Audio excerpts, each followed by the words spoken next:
योनिताय की बपदायिने गौरकथा धामोदय नगर ग्रामोतारिणे नमयं विष्णुपादाय कृष्णपृष्ठाय भूतले श्रीमते भक्ति वेदांता स्वामिनिति नामिने नमस्ते सरस्वती देवे गौरवाणी प्रचारिणे निर्विशेष शून्यवादे पश्चात्देशतारिणे जय श्री कृष्ण चैतन्य प्रभु नित्यानंद श्री अद्वैत गदाधर शिवासदि गौर भक्तवृंद हरे कृष्णा कृष्ण कृष्ण हरे हरे हरे राम राम राम हरे हरे सकले जरात करे बोलुन ओम नमो भगवते वासुदेवाय ओम नमो भगवते वासुदेवाय ओम नमो भगवते वासुदेवाय हरि ओम तत्सत हरे कृष्ण সকলকে আন্তর্জাতিক কৃষ্ণ ভবনামৃত সংঘ তথা ইস্কন নাম ভক্তর পক্ষ থেকে দামোদর মাসের প্রীতি শুভেচ্ছা এবং অভিনন্দন। আপনারা সকলেই জানেন এখন সেই মহাপবিত্র দামোদর মাস চলছে। এই দামোদর মাসে সব থেকে বড় করণীয় দামোদরকে প্রদীপদান, হরিকথা শ্রবণ, হরিনাম জপ, সাধুসঙ্গ এবং প্রসাদ। তো আপনারা যদি আমাদের সঙ্গে সকলে থাকেন, আজকে এই পাঁচটি আমরা আপনাদের মাধ্যমে করিয়ে নিতে পারবো। তো আমরা কিছুক্ষণ আগে মহাজন বিরচিত ভজন কীর্তন হয়েছে, চিন্তা নেই, সামনে বাজার সুকুমার আছে, চিন্তা নেই বাবা, নো চিন্তা। তো মহাজন বিরচিত ভজন কীর্তন শুনিয়েছে, কিছুক্ষণ আগে আপনারা হরিনাম শুনেছেন। এখন আমরা হরি কথা শ্রবণ করব এবং তার পরবর্তীতে নিশ্চয়ই এখানে কিছু প্রসাদের ব্যবস্থা রয়েছে। কথা ঘুরিয়ে দামা দিতে হয়। তো যাই হোক, বিষয় হচ্ছে আরেকটা বিশেষ কাজ কি না, এই মাসে আপনি যা কিছু করবেন ভগবান শত সহস্র গুণ আপনাকে ফল প্রদান করবে। তো সেই জন্য খুব সংযত হয়ে জীবনযাপন করা উচিত, যাতে আমাদের দ্বারা কোনো রকম অপরাধমূলক আচরণ বা অপরাধমূলক ভাষা বা এই জাতীয় কিছু বাক্যালাপ বা এই জাতীয় কিছু আচরণ আমাদের মধ্যে না প্রকাশিত হয়। কারণ যদি অপরাধমূলক আচরণ প্রকাশিত হয়, সেটাও সহস্র গুণ ফল আমরা গ্রহণ করতে বাধ্য হব। তাই এই মাসে আমরা সাধুসঙ্গ করছি। শাস্ত্রে বলে সাধু সঙ্গে কৃষ্ণ নাম এই মাত্র চাই, সংসার জিনিতে আর কোনো বস্তু নাই। তাই আমরা প্রত্যেক দিনের মতো আজকেও বিভিন্ন নামহট্টে প্রদীপদানের সাথে সাথে ভগবানের যে কোনো ছোট্ট ছোট্ট লীলা আমরা আলোচনা করেছি। তো আমরা এবারেও আরেকটা ছোট্ট লীলা কথা আলোচনা করব, যে লীলা কথা শ্রবণে হৃদয়ের সমস্ত কলুষতা নাশ হয়। তো আপনারা অনেকেই জানেন বা হয়তো অনেকে জানেনও না যে বৃন্দাবনে কতকগুলো জায়গার নাম এমন রয়েছে যেগুলো তার লীলাবিলাসের সঙ্গে একত্রিত এবং সেই নাম ভারতবর্ষের অন্যান্য জায়গায় আছে। যেমন কেদারনাথ, বদ্রীনাথ কোথায় অবস্থিত? জগন্নাথ উত্তরাখণ্ড, হিমালয় নয়, উত্তরাখণ্ড। কেদার বদ্রী সকলে জানে উত্তরাখণ্ডে, কিন্তু বৃন্দাবনেও কেদার বদ্রী আছে। যারা বৃন্দাবন গেছেন, বৃন্দাবন থেকে অনতি দূরে আমাদের ব্রজমণ্ডল পরিক্রমা মার্গের মধ্যে পড়ে কেদারনাথ, বদ্রীনাথ, দুইটি স্থান পাহাড়ের উপরে, বৃন্দাবনেও আছে। আবার হরিয়ানা কোথায়? হরিয়ানা কোন রাজ্যে? হরিয়ানা হচ্ছে পাঞ্জাব। আচ্ছা যাই হোক, পাঞ্জাবি ছিল, এখন নয় ভাগ হয়েছে, ছাড়ো না। হরিয়ানা সম্ভবত লোকে জানে পাঞ্জাব, ঠিক আছে। তো হরিয়ানা আমরা জানি পাঞ্জাবের কাছে, কিন্তু আমরা জানি না যে ব্রজেও একটা হরিয়ানা আছে। ব্রজেও হরিয়ানা আছে, বৃন্দাবনও একটা হরিয়ানা আছে, তবে তার নাম হরিয়ানা নয়, হাড়োয়ানা। হাড়োয়ানা তার থেকে অপভ্রংশ হয়ে নাম এসছে হরিয়ানা, ঠিক আছে। তো কেন হাড়োয়ানা দাও, কেন হাড়োয়ানা? প্রণাম করতে হবে না, বললো আমার পায়ে উ করছে প্রণাম। ভগবান এত আনন্দ পেয়েছে পায়ে লাফিয়ে পড়ছে। হ্যাঁ, যে আমার কথা আর বলিনি, উদ্ধার হয়ে যাচ্ছি আমি।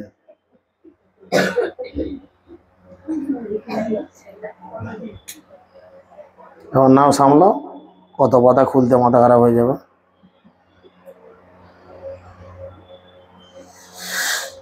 তো সেই হরওয়ানা, এই যে কথা, হরওয়ানা কথা থেকে বিভিন্নভাবে আমাদের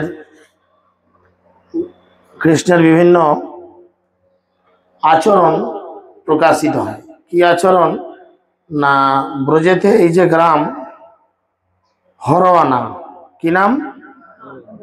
হরওয়ানা। একবার রাধার কৃষ্ণ স্থানে দুজনে বসে আছেন, আর শ্রীকৃষ্ণ রাধারানীকে বললেন, হে প্রাণপ্রিয়ে শোনো, অনেকদিন তোমার সঙ্গে আমার খেলা হয়নি, বুঝেছেন? দেখবেন বিয়েতে যৌতুক হিসাবে লুডো দেওয়া হয়, লুডো দেওয়া হয় না?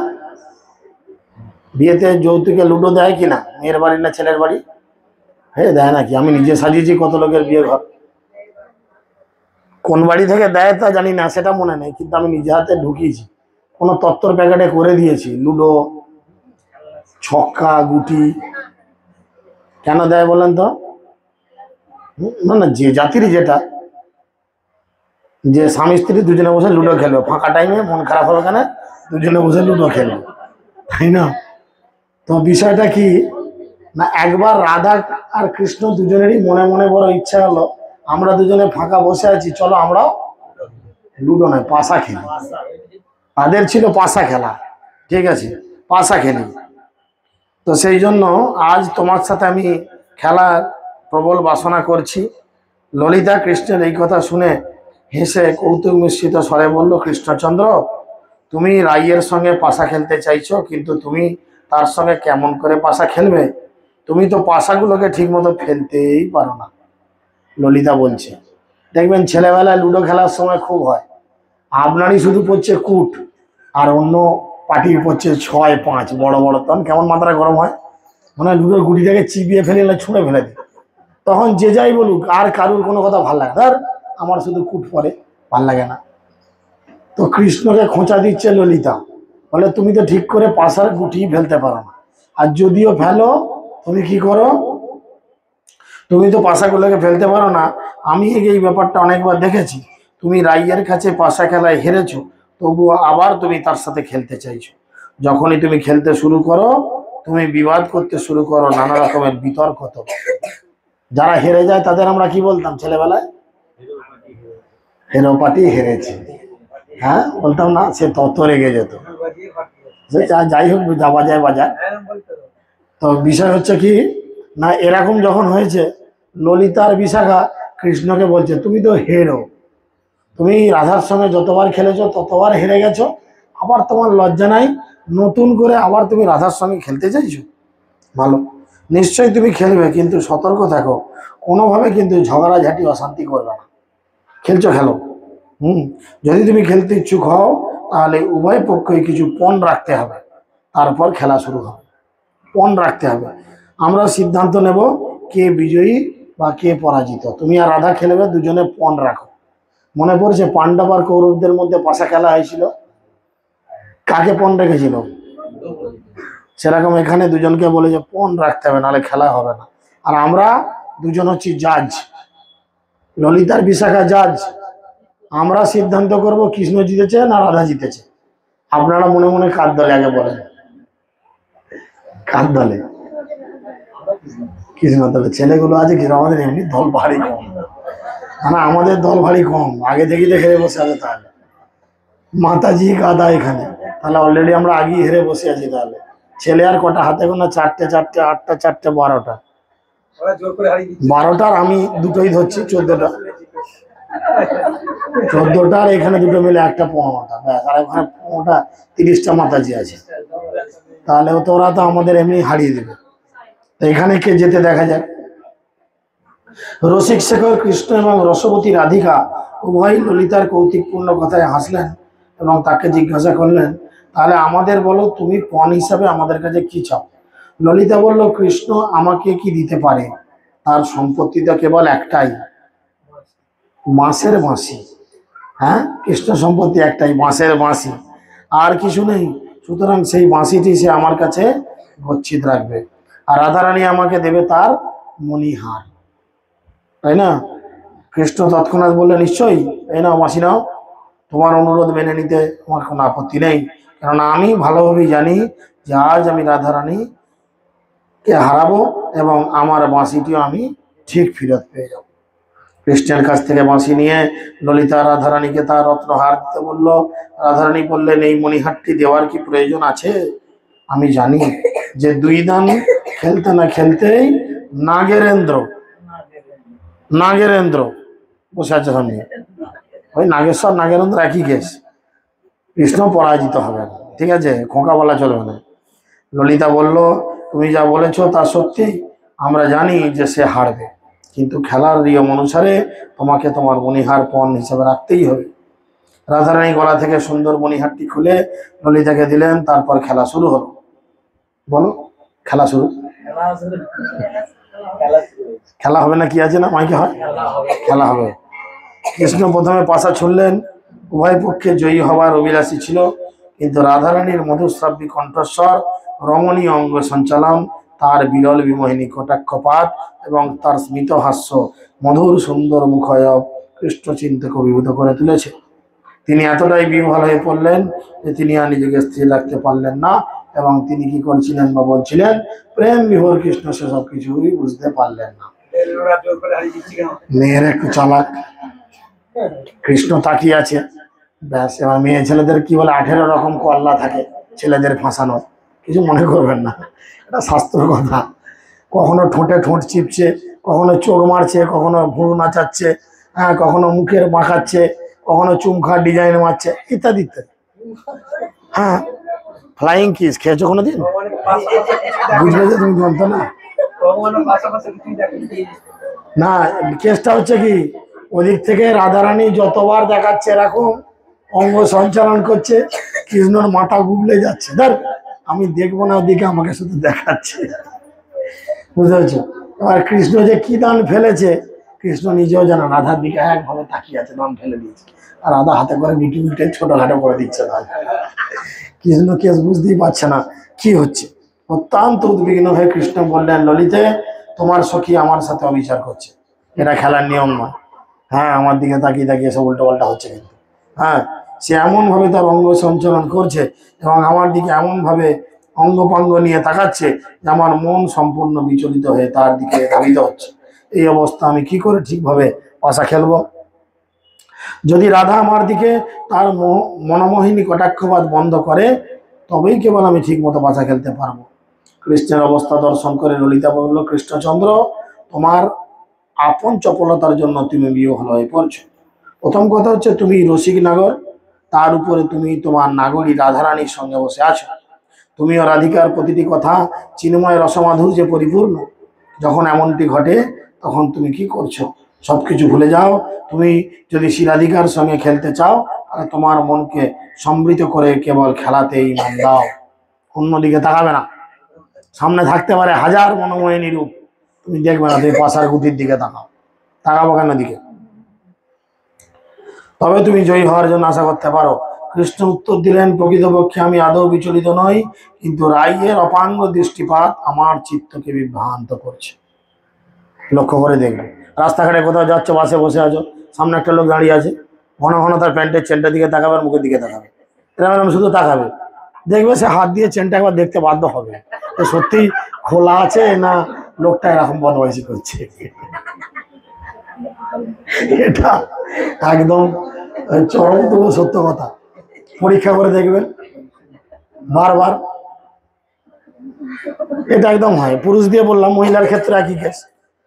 তুমি বারবার তাকাবে শরীরের দিকে, অন্যদিকে তাকাবে, সে 14 বার কাপড় শাড়ি গোছাতেই থাকবে, ভাববে আমার হয়তো কাপড় শাড়ি ঠিক মতো নয়, এটা ব্যাপার। আর রাধারানী এই কায়দাই করছে, কৃষ্ণের দিকে তাকাচ্ছে, বুকের দিকে তাকাচ্ছে, মুখের দিকে তাকাচ্ছে, ঠোঁটের দিকে তাকাচ্ছে, আর কৃষ্ণ তত বিচলিত হয়ে পড়ছে, খেলা তো খুব মুশকিল।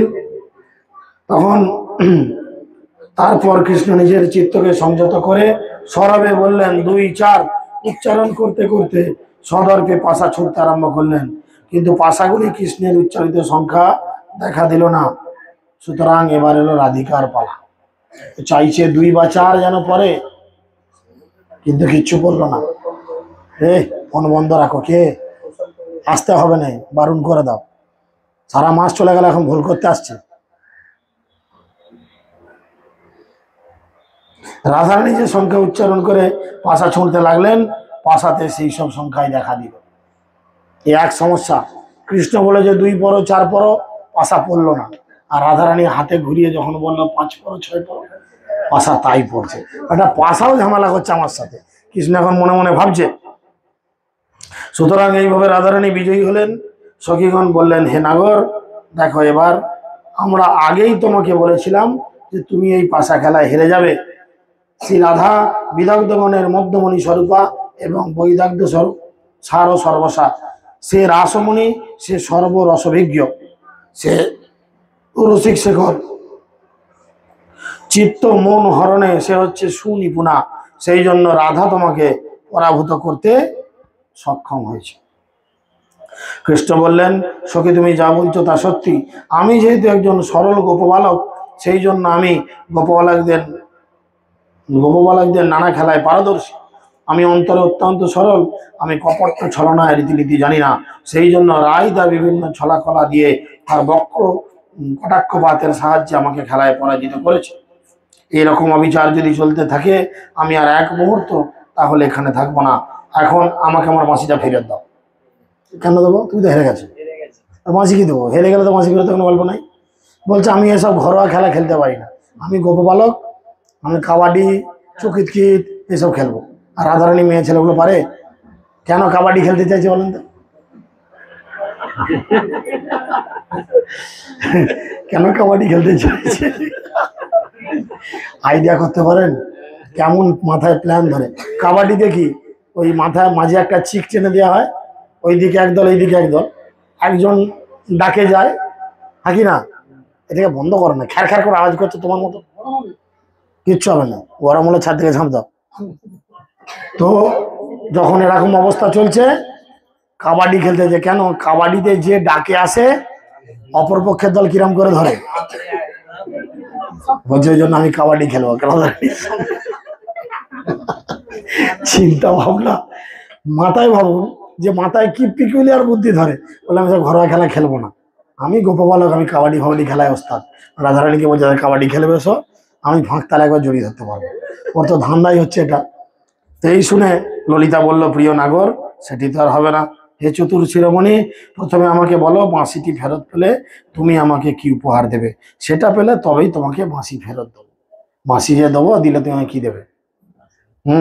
কৃষ্ণ বলল, ললিতা, আমার চিত্ত আমার প্রিয় এই বাঁশিটি ছাড়া আমার আর কোনো সম্পত্তি নেই। এই দুইটির মধ্যে রাধারানী আগেই তার নয়ন সঞ্চালনের দ্বারা আমার চিত্তকে হরণ করে নিয়েছে। আমার কেবল একটি জিনিসই আছে, সেটি হচ্ছে আমার বাঁশি। আর তুমি যদি সেটি আমার কাছ থেকে চাইছো, এখন আমি তোমার ফন্দিটি বুঝতে পেরেছি। ললিতা শোনো, তুমি বলছো যে কোনো উপহার না পেলে তুমি বাঁশিটি দেবে না, তাহলে একটা কাজ করো, আমার মন রয়েছে রাধারানীর কাছে, তুমি যদি সেটি আমাকে ফিরিয়ে দিতে পারো, তাহলে আমি রাধারানীকে তোমার কাছে দেব, তা না হলে তোমাকে দেওয়ার মতো আমার আর কিছু নেই। ললিতা বলল, কেমন করে সুন্দরভাবে কথা বলতে হয়, তুমি তা খুব ভালোই জানো। আমরা রাধারানীর সহচরী দাসী, আমরা জানি না সে তোমার মন চুরি করেছে কিনা। কৃষ্ণ বললেন, আমি মিথ্যা বলি না, আমার এই কথা তোমাদের বিশ্বাস করা উচিত যে রাধারানী আমার মন চুরি করেছে এবং তার নিজ অন্তরে সেটি লুকিয়ে রেখেছে। আমার মনের সেখান থেকে বেরিয়ে আসার কোনো পথ নেই। যদি তোমাদের কারো আমার কথা বিশ্বাস না হয়, তাহলে এখন ঠিক এখানেই তোমাদের আমি দেখাবো কিভাবে সে আমার মন চুরি করে নিজেদের আবদ্ধ করে রেখেছে। আমি তোমাদের দেখাতে চাইছি রাধারানী আমার মন কেমন করে চুরি করেছে। তোমরা বিশ্বাস করছো না তো যে রাধারানীর অন্তরে আমার মন চুরি করা রয়েছে? ললিতা বিশ্বাস করছে না, আমরা তো বুঝতে পারছি না, আমাদের সখী আমরা জানবো না সে আমাদের সঙ্গে আছে? এই কথা বলে শ্রীকৃষ্ণ রাধার দিকে এগিয়ে গেলেন তার সেই হারানো মনকে পেতে।